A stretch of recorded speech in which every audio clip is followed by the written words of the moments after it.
po natin ating mga key officials and on-duty forecaster and hydrologists ng DOST Pag-asa at magbibigay po ng impormasyon sa ating binabantayang sama ng panahon. At kasama rin po natin ating mga key officials sa pamumuno ng ating butihing administrator na si Dr. Nathaniel Servando. At para po formal na umpisahan, ang ating pulong balitaan ay ating pakinggan ng maikling mensahe ng ating butihing administrator ng DOST Pag-asa, Dr. Nathaniel T. Servando. Magandang araw po sa ating lahat at thank you for joining us. Kami po sa DOST Pag-asa ay masusing sinusubaybayan ang severe tropical storm na pangalanan po itong uwan kapag nasa Philippine Area of Responsibility. Ito ay pang-21 bagyo sa taong ito at pangalawa sa buwan ng November. A very intense and enormous tropical cyclone that is about to enter the Philippine Area of Responsibility. Kapag pumasok po ito ng PAR, ito ay may taglay na typhoon category at ito'y inasahan na mag-intensify pa into a super typhoon habang ito ay papalapit sa ating bansa. Ito ay mapanganib na weather system. Dahil sa kanyang malawak na sirkulasyon, ito ay may radius na more than 700 kilometers at strong intensity. One is likely to bring destructive winds, intense to torrential rains, and dangerous storm surges. Conditions that can lead to widespread flooding, landslides, and severe coastal inundation in vulnerable areas. We cannot emphasize enough, now is the time to prepare. Everyone is advised to take proactive measures. If possible, i-secure ang ating mga tahanan, ang ating mga propiedad, at kung maaari, iwasan ang mga risky areas. Particularly na ang mga areas na prone to floods, landslides, and storm surges.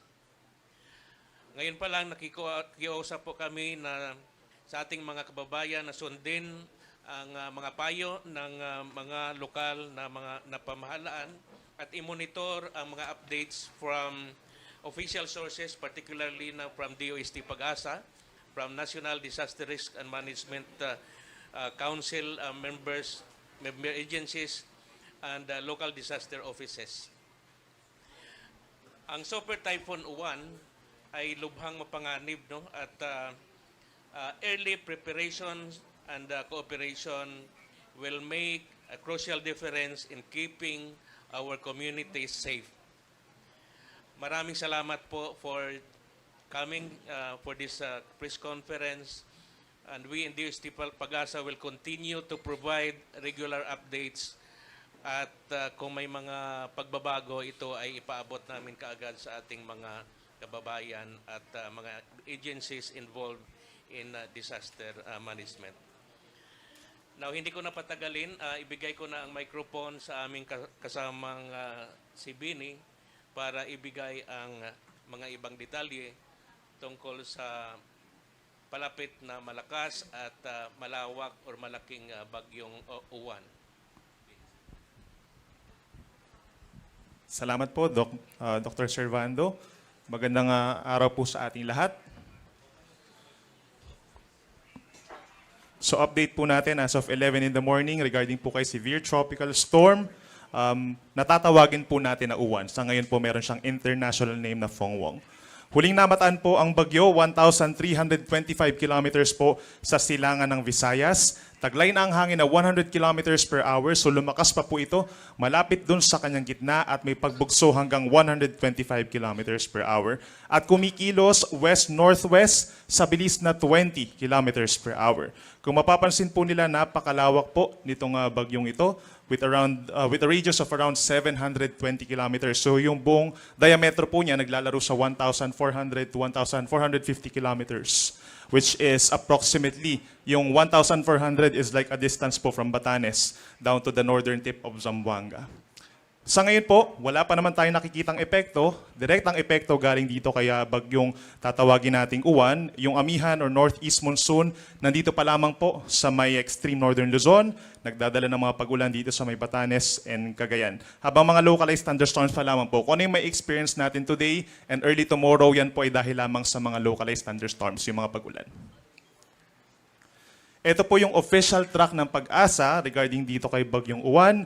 Base sa ating latest track, mamayang late evening or bukas ng umaga, ito po ay papasok na ng ating area of responsibility.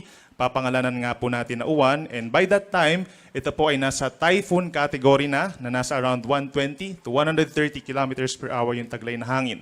Simula naman po bukas hanggang sa Lunes, generally west-northwest po ang tinatahak nito na direksyon. At possible, habang nandito po sa may Philippine Sea, pagsapit po ng Linggo, ay lalakas pa ito bilang isang super typhoon. So sa pagpasok niya, magkakaroon po ng rapid intensification.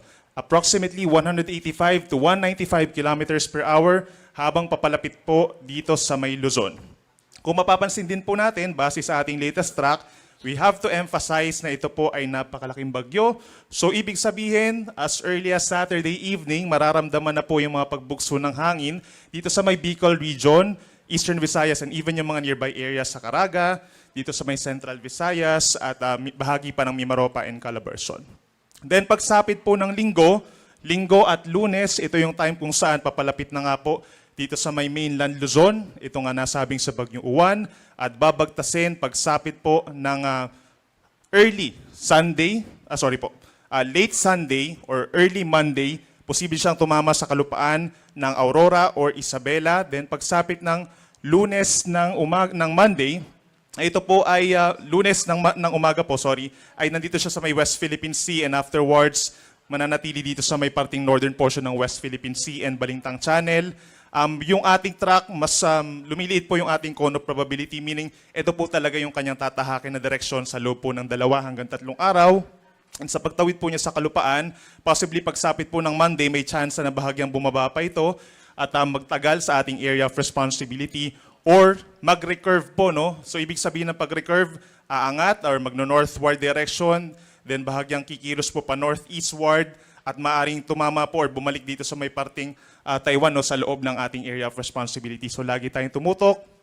Again, inuulit natin, magiging malakas, 185 to 195 kilometers per hour. Yung kanyang estimated po na radius sa ngayon is 720 kilometers. At yung paglapit po niya, more or less, nasa ganun din po yung magiging radius niya. So kung project po natin yung ganito kalawak po na bagyo na may dalang malakas na hangin at ulan, basically, most of Luzon and Visayas po talaga maapektuhan ng malakas na hangin at malakas ng ulan with direct emphasis or with strong emphasis again dito sa may Eastern Visayas, Bicol region. Halos direct hit na rin po, no, kung tutuusin dito sa may parting Catanduanes. And then Metro Manila, mga nearby areas din po maapektuhan directly nitong bagyong ating binabantayan na si Uwan. As a review, papasok po siya later tonight or tomorrow early morning. Magkakaroon ng close approach sa may Samar Island and Bicol region Sunday ng umaga hanggang tanghali. At possible siya maglandfall sa may Aurora on late Sunday. Sunday and Monday, pinakang crucial part po. Sa ngayon, wala pa tayong nakataas sa tropical cyclone wind signals or babala sa hangin. Pero posible po itong itaas as early as this afternoon or mamayang gabi. Dito sa may Bicol region and Eastern Visayas, magsisimula po tayo with signal number 1. Pero dahil ito ay magiging isang super typhoon, posible hanggang signal number 5. Ito naman po yung ating rainfall forecast. So within the next 24 hours, ngayon hanggang bukas ng umaga, wala pa tayong mararanasang direktang epekto, no? Pero pagsapit po ng bukas ng tanghali hanggang Sunday ng tanghali, ito yung time kung saan nasa loob na ng PAR, nasa may silangan po ng Bicol, ito nga si Bagyong Uwan, meron po tayong posible agad na higit 200 millimeters sa dami ng ulan dito po sa may Catanduanes. 100 to 200 millimeters naman po ang posible dito sa may kulay orange, Camarines Norte, Camarines Sur, Albay, Sorsogon, Northern Samar, and Eastern Samar kapag meron po tayong 100 millimeters or higit pa within a 24-hour period na mga pag-ulan, mataas ang tsansa ng mga landslides at mga pagbaha, hindi lang po dun sa mga typical na binabahang mga lugar at yung pag-apaw din po ng ating mga kailugan. Meron naman po tayong 50 to 100 millimeters na dami na ng pag-ulan simula po bukas ng tanghali dito sa may eastern sides pa po ng Luzon and Visayas. From Cagayan down to Isabela, Quirino, Aurora, Quezon, gayon din ang Romblon, Marinduque, Masbate, Samar Province, Biliran, and Leyte. Aasahan din po yung mga moderate to at times heavy rains. Magsisimula po yan bukas, pero mas dadami pa yung mga pag-ulan pagsapit ng araw ng linggo. At pagsapit naman po ng Sunday noon hanggang sa Monday noon. Ito yung time kung saan malapit na dito sa may Northern Luzon, Northern and Central Luzon, itong si Bagyong Uwan at babagtasin nga po itong malaking bahagi ng norte. Kapansin-pansin, marami na po or halos buong Northern Luzon except Batanes ang magkakaroon ng 200 millimeters na dami ng ulan in a 24-hour period, 200 or higit pa. So ito pong kulay red, basically, Cagayan, Isabela, Quirino, Nueva Vizcaya, Aurora, and Nueva Ecija, buong Cordillera Region, and buong Ilocos Region. Yung orange naman po, ibig sabihin yan, 100 to 200 millimeters sa dami ng ulan, simula Sunday ng tanghali, dito sa natitirang bahagi po ng Central Luzon, Metro Manila, 100 to 200 millimeters. Ganyan din po ang Cavite, Rizal, Laguna, Quezon, Camarines Norte, and Camarines Sur, as well as Catanduanes. At pag 50 to 100 millimeters naman po, simula po Sunday noon hanggang Monday noon, possible po yan dito sa may Batangas, sa Occidental and Oriental Mindoro, Marinduque, Romblon, Albay, Sorsogon, Masbate, hanggang dito po sa may Northern Samar, and even dito sa may Aklan and Antique, posible pong umabot sa 100 millimeters. Ang dami ng mga pag-ulan. Inuulit natin, yung mga ganitong karaming pag-ulan po, associated kay Bagyong Tino, posibleng magdulot ng malawakang pagbaha, lalo na dun sa mga low-lying areas o yung malapit po sa mga kabundukan naman, is possible din po na mag-cause ng landslides or pagguho ng lupa. Meron tayo diyang mga major river basins po dito sa Luzon. No? Make sure na coordinated tayo sa ating mga local government units. Sunday and Monday, mataas ang chance na magtataas tayo ng mga heavy rainfall warnings na hanggang kulay pula. And balikan na lang din po natin no, sa mga nagtatanong naman po, doon sa mga areas na dinaanan po ng Bagyong Tino dito sa may pating Palawan, natitirang bahagi ng Visayas, by Sunday and Monday, asahan din po yung mga kalat-kalat ng mga pag-ulan. Well, hindi po siya nakikita nga abot pa ng, ng 50 millimeters. So, balit yung kalat-kalat ng mga pag-ulan po natin, so, hindi po siya aabot ng 50 millimeters na nakikita natin so far, no? Pero dahil nga magkakaroon man lang ng light to moderate rains, ito ay posible pa rin mag-aggravate po ng mga landslides dahil knowing na nitong mga nagdaang araw, nagkaroon nga po ng mga pag-ulan doon na malalakas. Sa ngayon po, wala pa naman tayong nakataas na gale warning. Meron tayong moderate to rough seas na sa ngayon po dito sa may parting extreme northern Luzon at sa silangang baybayin po ng Luzon and Visayas. Pero starting po tomorrow, magtataas tayo ng gale warning dito po sa mga baybayin ng Bicol Region and Eastern Visayas. Magsisimula po yan sa mga 5 metrong taas ng mga pag-alon. So most likely magkakaroon na ng mga sea travel suspensions starting tomorrow at magtatagal po yan sa araw ng Lunes habang dumatawid po itong si Bagyong Uwan sa may Luzon. And then, bukod pa dyan yung storm surge warning, hindi pa natin nakikita in the next 24 hours. Pero habang lumalapit po ang bagyo, nakikita natin na magkakaroon din po ng babala ng daluyong dito po sa silangang baybayin po ng Luzon and Visayas starting tomorrow hanggang sa Sunday. And Sunday to Monday, basically buong northern and some parts of Central Luzon magkakaroon din po ng storm surge warnings. So yan muna ang latest mula po dito sa weather forecasting, mula po dito sa Weather Division ng Pag-asa. Thank you very much, Engineer Benison Estrella, ang ating weather specialist and on-duty forecaster from the Weather Division.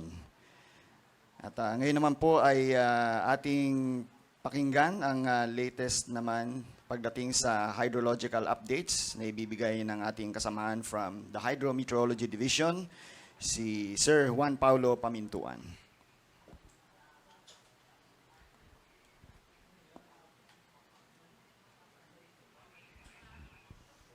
Magandang araw po sa ating lahat.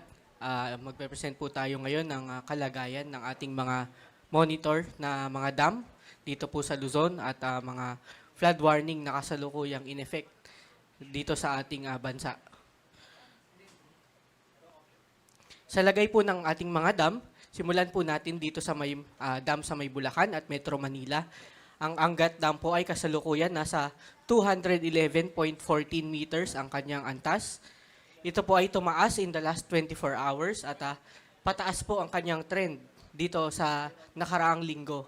Kaya po naman, sumobra na siya sa kanyang normal high water level by 1.14 meters dahil ang kanyang normal high water level ay nasa 210. So kaya po, kahapon pa lang po ay nag-abiso na po ang National Power Corporation, Angat Dam Office, na magbubukas sila ng isang gate mamayang alas 3 ng hapon at ang pakawala po nito ay nasa 58 cubic meters per second. So kalahating metro po ang bukas ng gate ng dam at medyo mababa lang po ang pakawalang tubig nito sa 58 cubic meters per second nga po. Pero gayon pa man po, tayo ay nagbigay na po ng babala doon sa mga dadaanan na mga bayan nitong Angat River sa lalawigan ng Bulacan. Gayon din po ang Ipo Dam na nasa downstream o kadugtong ng Angat Dam, nasa baba siya ng Angat Dam. Nasa 100.73 meters ang kanyang kasalukuyang water level as of 8 a.m. Bumaba po siya in the last 24 hours. Pero gayon pa man, malapit po siya sa kanyang normal high water level o yung kanyang spilling level. Ang spilling level po niya ay nasa 101.1 meters. That is why nag-abiso na rin po ang Angat Dam kaninang umaga lang po na magbubukas din sila ng isang gate dito sa Ipo Dam ng 0.3 meters at 58 cubic meters per second din ang release. Mababa lang po ito pero hindi ibig sabihin nito wala na itong epekto sa ating kailugan dyan sa Angat River. That is why nagpalabas po tayo ng hydrological situationer na ipa-flash din po natin sa screen mamaya. Dito naman po sa Metro Manila, ang Lamesa Dam, kasalukuyan nasa 79.01 meters. Bumaba po siya in the last 24 hours at malayo po siya sa kanyang normal high water level o yung kanyang overflow level. Ang overflow level po niya ay 80.15 meters, so nasa 1.14 meters ang layo niya. Based po sa ating rainfall forecast, sa binabantayan nating bagyo, nakikita po natin na mababa ang posibilidad, low chance, na maabot ng Lamesa Dam itong kanyang overflow level. Gayon pa man po, inaantabayanan po natin yung track ng bagyo. Siyempre, kapag mas bumaba yung track ng bagyo, magiging mas marami ang pag-ulan dito sa may gawing Central Luzon at Metro Manila at posible pong magpataas ng antas ng Lamesa Dam. Also, yung ating Upper Wawa Dam na nasa Rodriguez, Rizal, nasa 126.28 meters ang kanyang water level. Bumaba po ito ng 1.13 meters mula kahapon at malayo po siya sa kanyang normal high water level, 8.72 meters below the 135 meter level. So, same po sa Lamesa Dam, itong Upper Wawa, low chance po na umabot sa kanyang spilling level. Pero pending pa rin po ito, pending changes dun sa ating track ng bagyo. Dako naman po tayo dito sa may mga cascading dam sa may Northern Luzon. Ang Buklao Dam sa may Benguet, 750.23 ang kanyang antas, ang kanyang elevation. Tumaas lang po siya ng bahagya in the last 24 hours. And ang kanyang layo dun sa kanyang critical level ay nasa 1.77 meters. Medyo malapit po ito sa kanyang normal high of 752. So that is why nakaantabay po tayo dito sa Ambuklao dahil Northern Luzon nga po ang magiging track ng ating bagyo at very likely na magbukas ng gate itong Ambuklao. For Binga Dam na nasa Benguet din po at nasa baba ng Ambuklao Dam, nasa 573.64 meters ang kanyang kasalukuyang antas. Tumaas po ito ng 0.16 meters in the last 24 hours at malapit din po siya sa kanyang normal high. Nasa 1.36 meters ang kanyang layo below the 575 meter level. So same po sa Ambuklao, ang Binga ay very likely mataas ang posibilidad na magbukas din po ng gate. That is why in constant coordination po tayo with the Ambuklao, Binga, and San Roque Dam offices doon po sa Benguet. Finally, yung ating San Roque Dam, siya po yung pinakamababa dito sa tatlong dam. Nasa Pangasinan po itong San Roque Dam.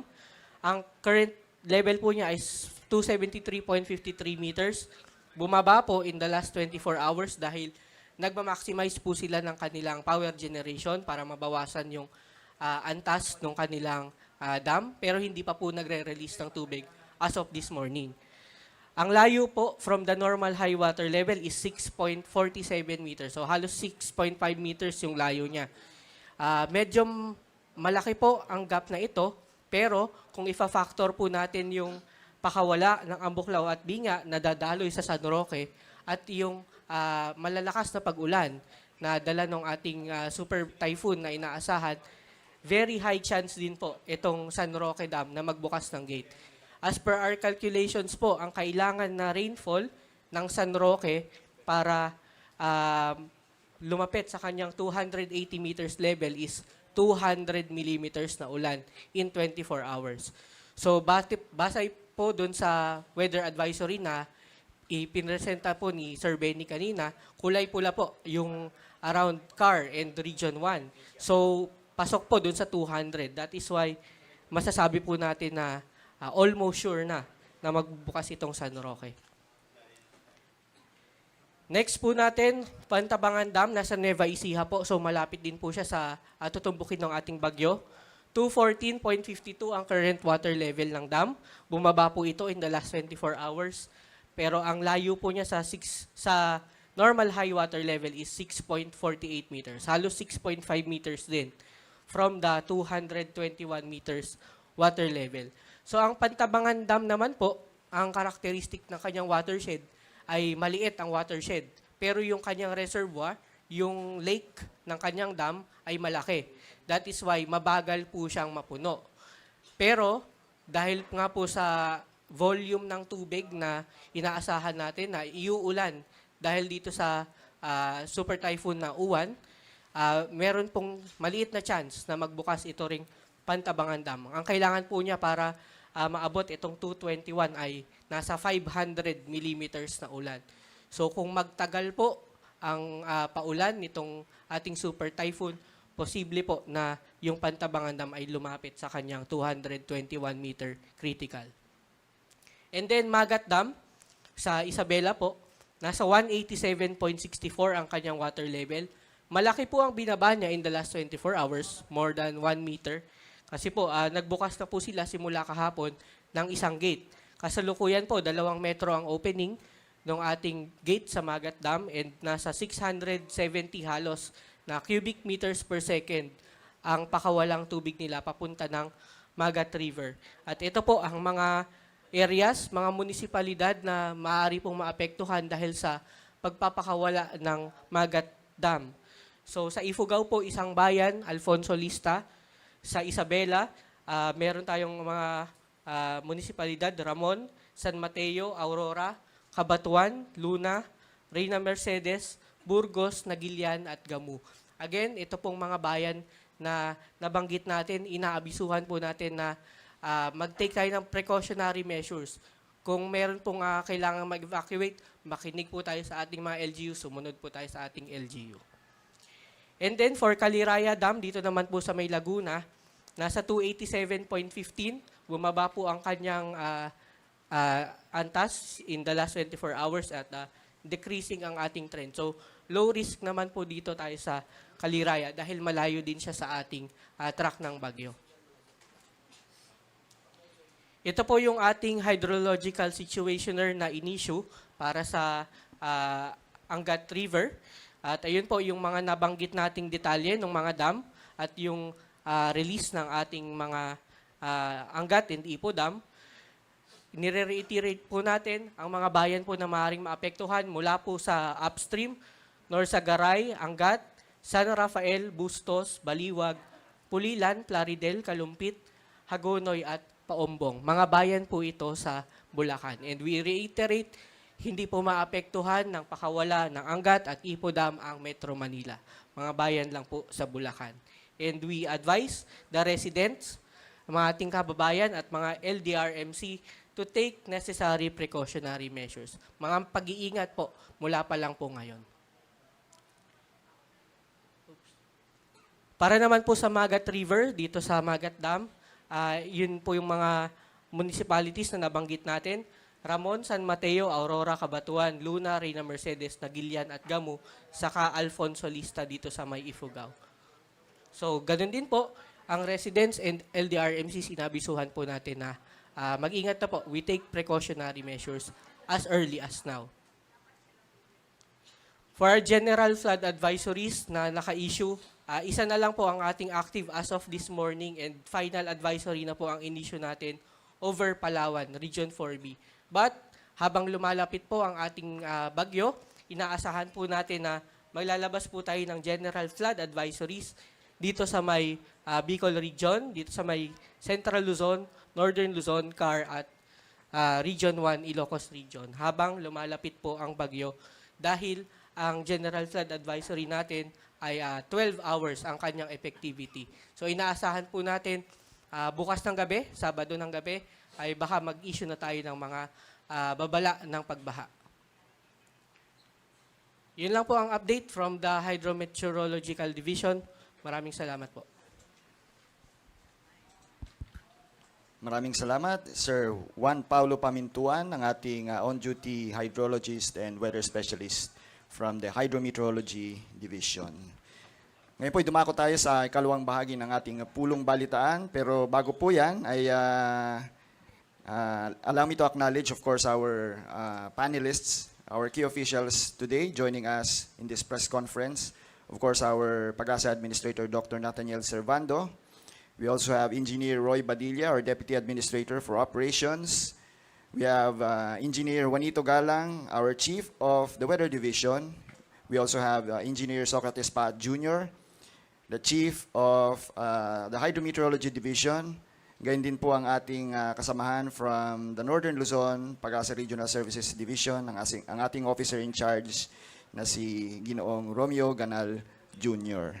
At of course, kasama rin po natin ang ating mga kasamahan sa mga field offices ng Pag-asa all throughout the country, no? Representing our Pag-asa Regional Services Division from the NCR, South Luzon, Visayas, and sa Mindanao po. Okay?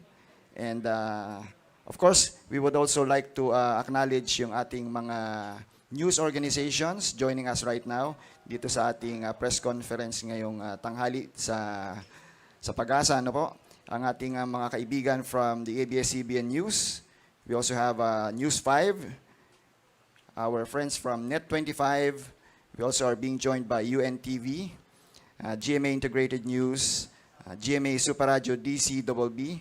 We also have Radyo Pilipinas, as well as Balisong Channel, Pinas News, Philippine Events News Online, at iba pang mga news organizations who are joining us online. And we also have our DOST regional offices joining us via Zoom and via our Facebook and YouTube platforms. Gayun din yung ating mga various local government units, ang ating mga municipal or city disaster risk reduction and management offices. Gayun din yung ating mga line agencies of the various government organizations involved in disaster risk reduction and management.